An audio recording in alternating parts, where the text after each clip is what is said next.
Welcome to my series about all Chopin's music. Today we focus on the Prelude in E major, Opus 28, number 9. What did we hear? What do we think when we hear this Prelude? Are we shocked? Maybe a little. Definitely there is one word which describes this Prelude very well. This word is power. Huge, immense power. The Prelude is very short. It consists of only 12 bars, so it has even less bars than this one. Even less bars. This is incredible. And in only 12 bars we have so many different harmonies, so many journeys through E major to other harmonies, which I'm going to show you. Even shocking, very long trips. I'm laughing to say that Chopin in this Prelude in such a short time is flying to the space, to the moon and back, because the great culmination, the climax of this Prelude is in A-flat major. I will talk about all that, of course, but before the analysis, I just want to read for you a little from the very beautiful words written by Mr. Jabuczyński, who wrote a book, of course in Polish language. I'm afraid there is no translation to English, because the book, the title is Chopin 24 Preludes. And this was published in Warsaw in 1903. So actually that time there was still we didn't have our country on the map of Europe when it was published, but it was published in Warsaw. We got back the independence in 1918, so it was 15 years later. But still, it was written in Polish about all the Chopin's preludes, and he uses very beautiful words. So I want to read a little bit for you. He writes, I will try my best to translate it as well as I can, even if it's not so easy. This Prelude is very heavy and powerful, all kept in the bass. It starts a few times from the very tones which are on the bass, and they go up, they rise up. In a very heavy way. This is as if some very big, huge man, full of muscles, maybe like in the cartoons, we have this huge, unrealistic, big people. That this huge person is trying to lift a huge rock, which just is over him. Is trying slowly, full power is using to pull it up. Very beautiful comparison, I think. We can feel this rising effort, this tension of all our muscles. Sometimes he loses this power, he goes down, but then again he gains the power, and at the end he wins. What is also very beautiful here is written like this. This Prelude is as powerful as the most heroic music written by Beethoven. Except that, the only difference is that this music is written by a man who was born in different times and who was living a different life than the Beethoven. They think that Chopin is a salon composer, writes Jabuczyński. Only this one Prelude, which while playing, you can crush the piano, you can destroy the piano while playing this prelude, writes Jabrzyński. Only this prelude destroys all the proofs of these people who think that Chopin is a salon composer.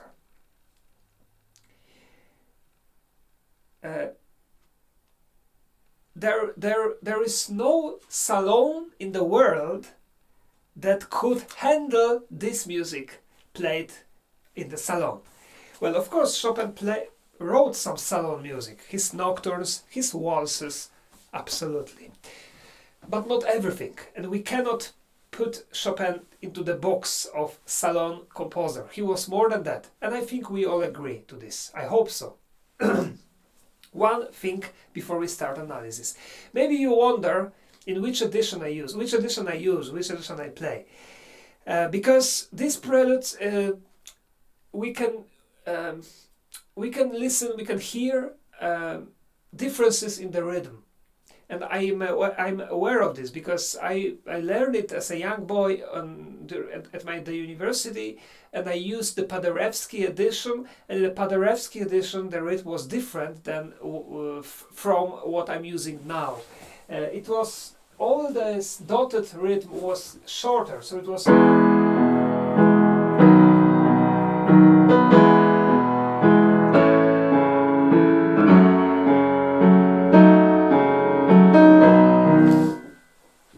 Now I'm using the National Jan Ekier edition, the new Urtext Ekier edition, and there is a huge commentary in this at the end of this notes that Ekier is writing based on many documentaries, many documents and sources, that this is the correct way that Chopin wanted this prelude to sound.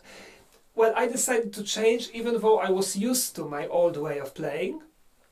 But in fact, to tell you the truth, I'm not such a scholar that it must be played like this and you cannot play the other way.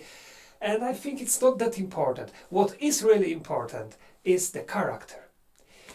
Here, I think Chopin himself wouldn't care if you play like me now or like before. It doesn't matter. The character, the power, and this heaviness and triumphal also. This is also triumphal because at the end we destroy the rock which is over us. I love this comparison of the rock. We can all imagine, maybe, not literally, but sometimes in our lives there is a rock that is over us, that we are crushed by the rock, mental rock. There can be some problems, there can be some illness, it can be some illness in the family, it can be some financial problems, some frustration in at work, hundreds of things. And this prelude, I think, it's a very good idea to listen to this, to get the courage and optimism and the power to overcome all the difficulties. This is my opinion. And I love to perform this prelude because it's written in the way that really you can use full power and you can almost destroy the piano and it's still Chopin. And this is fascinating. It doesn't sound like Chopin because Chopin usually wrote pieces using all the keyboard. Here he's using only left part of the keyboard, so it sounded more like Rachmaninoff maybe. Or Brahms, even Brahms. Rachmaninoff and Brahms, they were using also all the keyboard, but their music sounds darker because they are using a lot of bass. Why Chopin wrote? For sure there was a reason. And of course, knowing my theory about when it was written and looking at the length of this prelude, we can say that surely this prelude was written in Majorca. And I have proof here in Jean-Jacques Eigeldinger also found sources that this was written in Majorca. Of course, because it's very short. And maybe Chopin was he wanted to write something powerful, big, huge, destroy the piano. Maybe he composed this on the old piano, the out-of-tune piano that he had first in Valdemosa before his brand new piano Pleyel came finally to him. We don't know that. But the structure now, well, this is 12 bars only, so maybe we should also have only one big musical period, but it's not that easy. In this, the text, I mean the message which is inside and the construction is a little bit more complicated, even if it's so short. But it's not that complicated that we cannot analyze it or understand. But let's start from the analysis of the melody, what we hear. We hear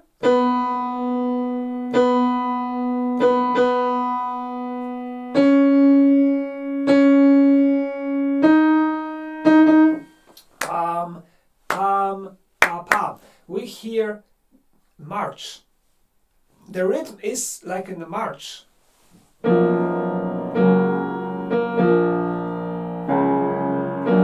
Or in the etude, you know.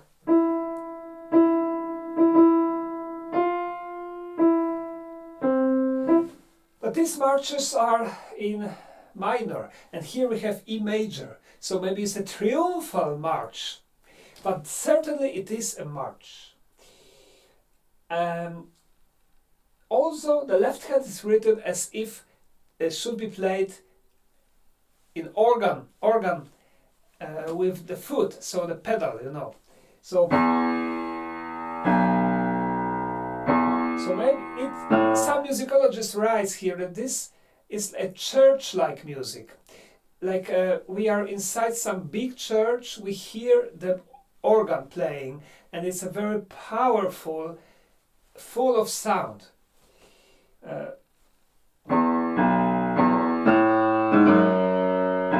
all the prelude we have here like this, then we have octaves at the end, so even more powerful and darker. The accompaniment is in triplets.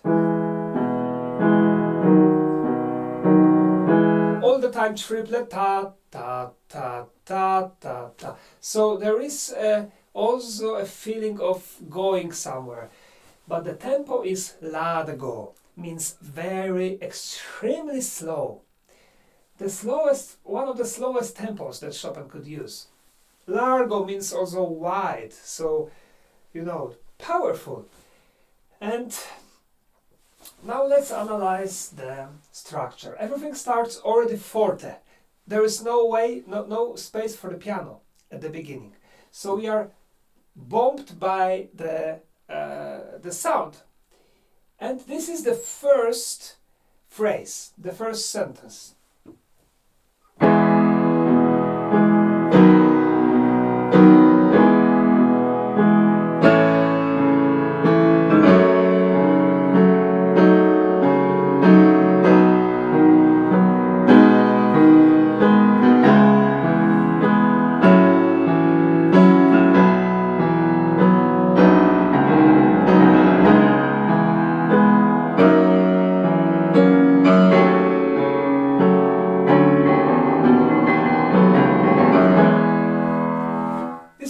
Sentence, full of power, the melody goes up, then goes down.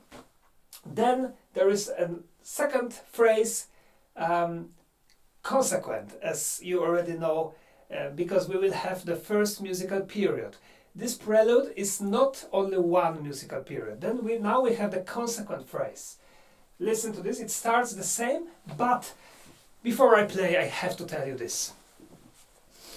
Here Chopin goes to the moon. I mean, from E major we will reach A flat major, and with A flat major we will reach forte fortissimo, the biggest, grandest, biggest climax of this prelude.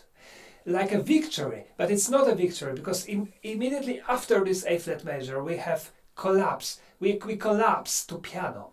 So we lose the power for a little bit. Let's listen to this fantastic modulation. If you are a musician, it will be astonishing for you. If you are not a musician, what you will hear will be strange chords. Let's call it like this. Here.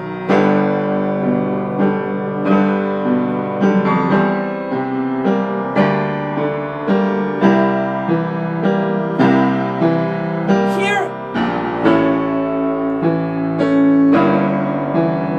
Here.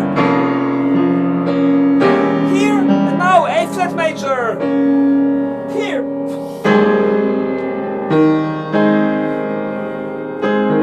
This is A flat major. It's no.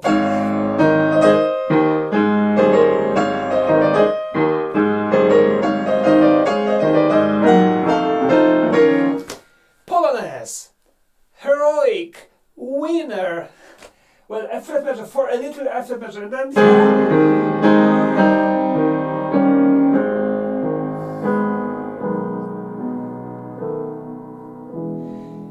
and this piano is, I think, the deepest piano in all Chopin's music. Well, I mean, when we have so much forte, we are bombarded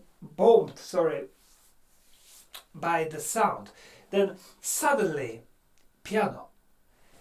Maybe this is the real climax. Maybe here the real climax is when I whisper after shouting. This is like whispering after shouting. But then Chopin is building up huge power again, and then he wins.